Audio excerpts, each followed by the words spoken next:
How do Yeah. you think the New Zealand music scene has changed since or evolved since the band started in 2000?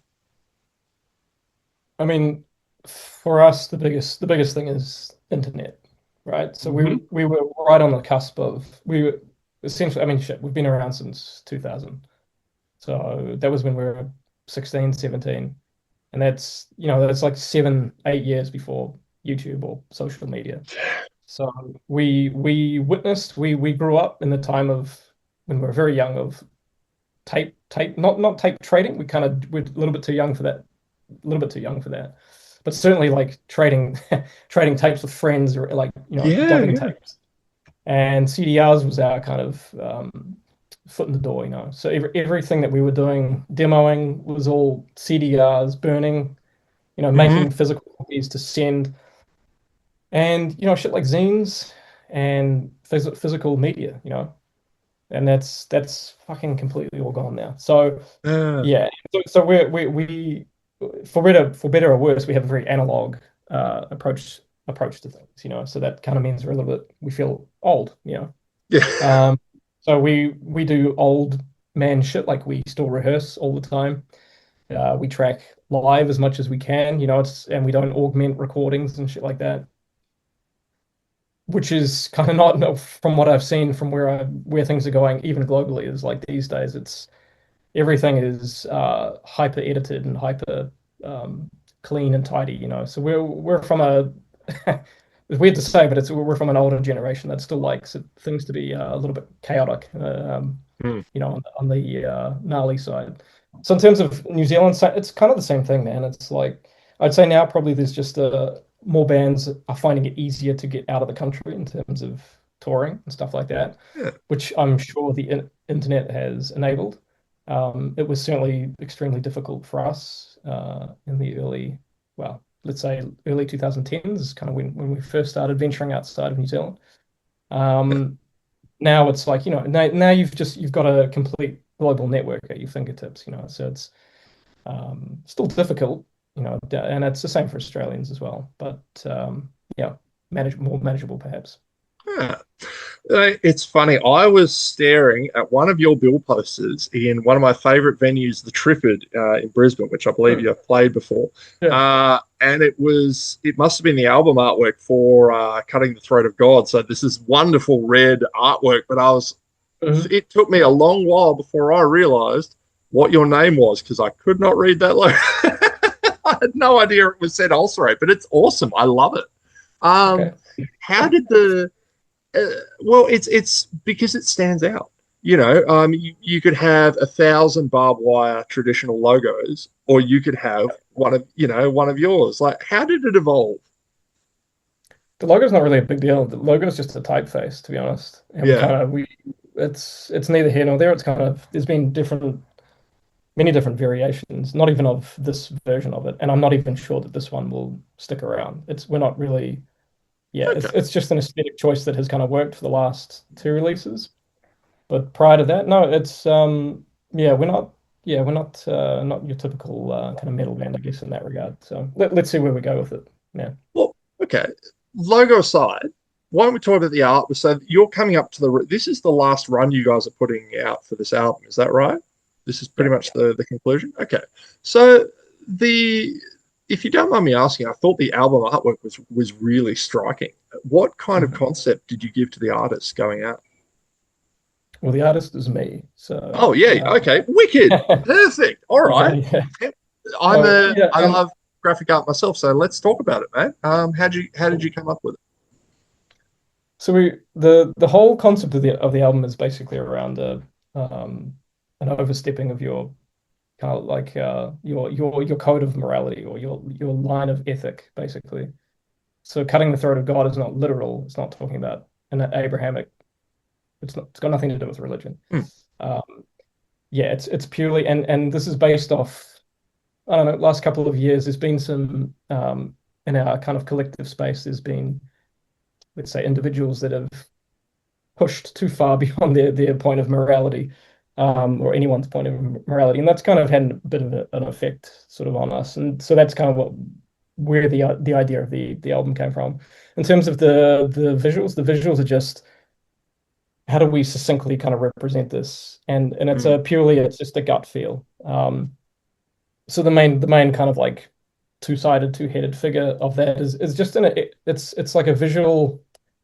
It's a visual exploration of how I interpret the sonics, basically. But there's also like there's a whole graphic design kind of motif that runs through everything. So there's a fractal. We had this idea of well, I had this idea of this morality being overstepped, and you're moving into a like what I had positioned as a self-replicating hell. So it's Hmm. kind of like a fractal universe of you've gone too far, and there's Yeah. endless kind of infinite kind of horrors ahead of you, and there's no way to step back. So the way to tie that all together is there's a fractal motif cross that's it's like an infinite cross that's Mm. kind of in the background and throughout all the well basically it kind of touches every piece of visual element that's associated with the album. So yeah, Nice. there's a little bit there. So you probably would have seen in that Triffid poster. I think I know the exact one I'm thinking of. It featured quite extensively in that as well. Yeah, So yeah. Well, that was what yeah, grabbed me. I was like, "Oh, this looks cool!" And then, of course, saw the title "Cutting the Throat of God," and I was like, "Oh, that's so metal." yeah. We're in two minds about that because I think people just they take the deicide kind of approach with that one, and it becomes a bit of a which is it's got nothing to do with religion actually, but it's fine. Yeah, Take it how that's you it's all good.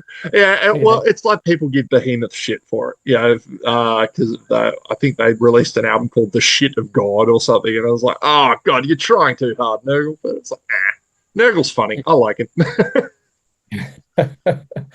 yeah. Now, mate, look, we talked a little bit about New Zealand and how it was difficult, in the pre-digital age, to get out. I wonder, like, if you were to look at it as it is now, um, what would you like to see more of? What would you like to see less of? I mean, it's probably related to our age as well. Like I said before, like we like if we're talking about metal, we like all kinds of music. It's but when it comes to metal, we have a pretty not a narrow concept of it, but it has to fit a certain framework of ugliness, Mhm. and kind of has to be very visceral. And I think what we see a lot these days is very very polished, perfect. This kind of like where all the kind of edges of it are shaved off, and it really stops sounding like the genre to us. Mhm. So, and that's actually not even a comment on metal in general. That's on aggressive music in general, punk, Mhm. hardcore, death, black, whatever. It's a so there's a we have to work. Those of us that are extremely passionate about it, we're working really hard to kind of retain this kind of essence of it. And it doesn't mean that it's not a specific sound, but there's a level of intensity and kind of like realism that we want to maintain. So yeah, we'll see how we go. Like I think it's just a symptom of the technology as well. Like Mm. and all of a sudden having everybody can do home recordings, every drummer can fix up their parts, they can Mm. do a million edits, all this kind of shit. And the problem is the symptom of it, perhaps, is that you get everything starting to sound very, very similar, which is a real problem, right? Because you're sucking all the idiosyncrasies out of people's playing.